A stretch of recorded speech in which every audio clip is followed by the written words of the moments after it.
Assalamualaikum warahmatullahi wabarakatuh. Perkenalkan, nama saya Sabrina Nursabila dari program studi Tadris Biologi 6C dengan NIM 12208193083. Di sini saya akan menjelaskan materi tentang jaringan tumbuhan untuk kelas 11. Berikut video penjelasannya.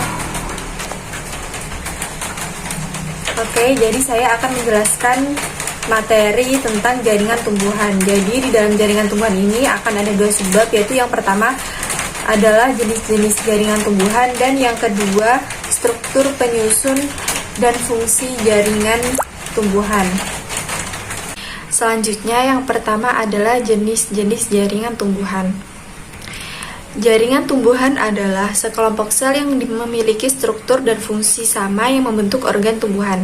Pada dasarnya, jaringan pada tumbuhan terdiri dari dua macam, yaitu jaringan meristem atau embrional dan jaringan permanen atau dewasa. Yang pertama adalah jaringan meristem. Jaringan meristem adalah jaringan muda sekelompok sel-sel tumbuhan yang aktif membelah. Pada jaringan ini terjadi pembentukan sel-sel baru atau aktif membelah. Jaringan meristem terdapat pada titik tumbuh, misalnya pada ujung akar, ujung batang, maupun kambium. Ciri-ciri dari jaringan meristem yaitu berukuran yang sangat kecil, terdiri dari sel-sel muda dalam fase pembelahan dan pertumbuhan, sel berdinding tipis, memiliki nukleus yang relatif besar, memiliki vakuola berukuran kecil, banyak mengandung sitoplasma, dan selnya berbentuk kubus. Berdasarkan letaknya, jaringan meristem dibedakan menjadi tiga macam, yaitu yang pertama ada meristem apikal. Meristem apikal ini terdapat di ujung puncak utama dan pucuk lateral serta ujung akar. Yang kedua adalah meristem interkalar. Pada meristem interkalar terdapat di antara jaringan dewasa, contohnya pada meristem pangkal ruas tumbuhan anggota suku rumput-rumputan. Yang ketiga yaitu meristem lateral. Meristem lateral ini terletak sejajar dengan permukaan organ yang ditemukannya, contohnya pada kambium dan kambium gabus. Selanjutnya, berdasarkan asal terbentuknya, jaringan meristem dikelompokkan menjadi dua, yaitu yang pertama ada meristem primer dan yang kedua ada meristem sekunder. Meristem primer yaitu apabila sel-selnya berkembang langsung dari sel-sel embrionik atau meristem apikal. Sedangkan meristem sekunder yaitu apabila sel-selnya berkembang dan jaringan dewasa yang sudah mengalami diferensiasi, contohnya seperti kambium. Selanjutnya ada jaringan dewasa atau permanen. Jaringan dewasa adalah jaringan yang telah mengalami diferensiasi.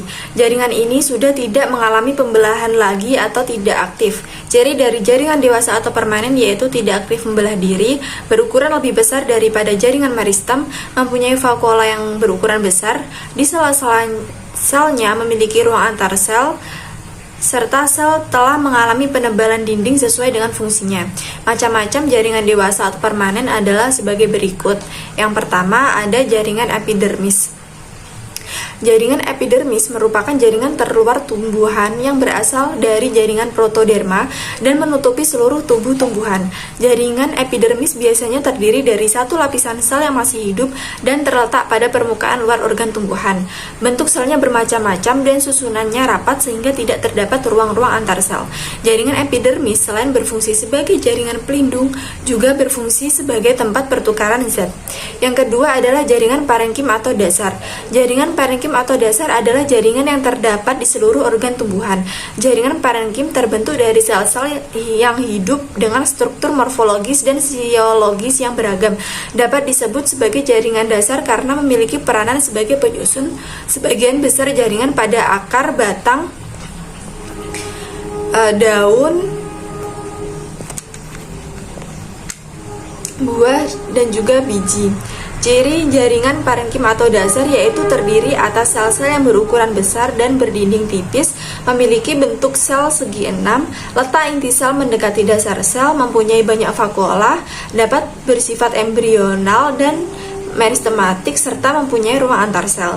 Yang ketiga adalah jaringan penyokong atau penguat. Jaringan penyokong adalah jaringan yang memberikan kekuatan bagi tumbuhan sehingga mampu berdiri tegak.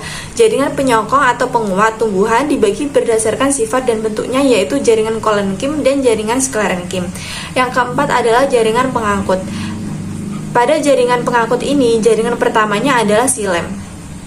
yang tersusun atas trakea, trakeid, serat, dan parenkim xilem. Xilem berfungsi mengangkut air dan garam mineral dari akar ke daun. Sedangkan jaringan kedua adalah floem.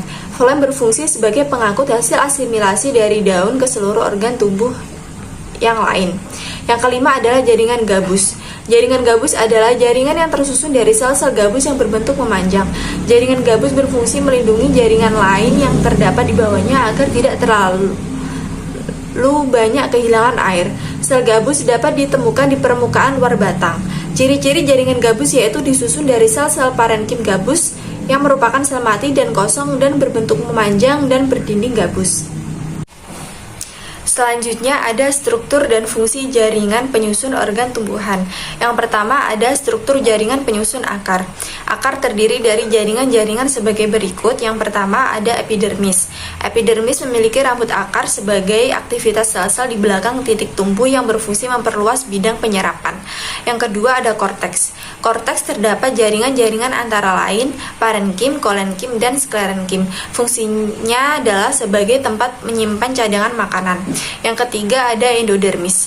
Endodermis merupakan selapis sel yang menjadi pembatas antara korteks dan stele. Sel-sel endodermis memiliki penebalan di lignin dan suberin sehingga tidak mudah ditembus oleh air. Penebalan tersebut membentuk semacam pita yang dinamakan pita Kaspari. Sel endodermis yang dindingnya tidak menebal disebut sel penerus atau peresap. Fungsinya sebagai pengatur jalannya larutan yang diserap dari tanah masuk ke silinder pusat. Yang keempat adalah stele atau silinder pusat. Stele tersusun dari jaringan-jaringan sebagai berikut, yaitu perisikal atau perikambium, berkas pengangkut, dan juga empulur. Berikut ini merupakan gambar struktur jaringan penyusun akar, baik akar dikotil maupun monokotil. Selanjutnya ada struktur jaringan penyusun batang. Struktur anatomi batang terdiri dari jaringan-jaringan yang tersusun dari luar ke dalam, yaitu sebagai berikut. Yang pertama ada epidermis. Pada batang yang mengalami pertumbuhan sekunder, lapisan epidermis digantikan oleh lapisan gabus yang dibentuk dari kambium gabus. Yang kedua ada korteks. Korteks tersusun dari jaringan kolenkim, makin ke dalam tersusun dari jaringan parenkim. Yang ketiga ada stele. Stele tersusun dari jaringan-jaringan berikut, yaitu perisikal, berkas mengangkut, dan empulur. Selanjutnya ada gambar struktur jaringan penyusun batang. Di sini sudah disajikan baik batang dikotil maupun monokotil. Selanjutnya ada struktur jaringan penyusun daun. Daun tersusun oleh berbagai macam jaringan sebagai berikut. Yang pertama ada epidermis. Dinding luarnya dilapisi kutikula yang berfungsi mengurangi penguapan air. Letaknya pada permukaan atas maupun bawah daun. Pada lapisan epidermis terdapat stomata sebagai jalan keluar masuknya udara. Selain itu terdapat sel penjaga sebagai pengatur dalam membuka dan menutupnya stomata. Yang kedua ada parenkim atau mesofil yang berfungsi sebagai tempat berlangsungnya fotosintesis. Mesofil pada daun dikotil terdiferensiasi menjadi dua macam, yaitu parenkim palisade dan parenkim spons. Parenkim palisade terdiri dari sel-sel berbentuk silinder tersusun rapat dan mengandung banyak kloroplast. Sedangkan parenkim spons tersusun oleh sel-sel yang tidak teratur, tersusun renggang dan mengandung lebih sedikit kloroplast. Mesofil pada daun monokotil letaknya pada cekungan di antara urat daun. Mesofil daun monokotil tidak berdiferensiasi, bentuknya seragam, kecuali mesofil pada sarung berkas pengangkut lebih besar, kloroplast sedikit, dan dindingnya lebih tebal. Yang ketiga ada jaringan pengangkut. Terdapat pada bagian bawah daun dan disebut tulang-tulang daun pada tumbuhan dikotil. Letak jaringan pengangkut pada daun monokotil sejajar sumbu daun dan dihubungkan oleh berkas pengangkut kecil. Berikut merupakan gambar struktur penyusun jaringan daun. Sekian materi penjelasan dari saya terkait jaringan tumbuhan. Semoga bermanfaat. Apabila ada kurang lebihnya saya mohon maaf. Wassalamualaikum warahmatullahi wabarakatuh.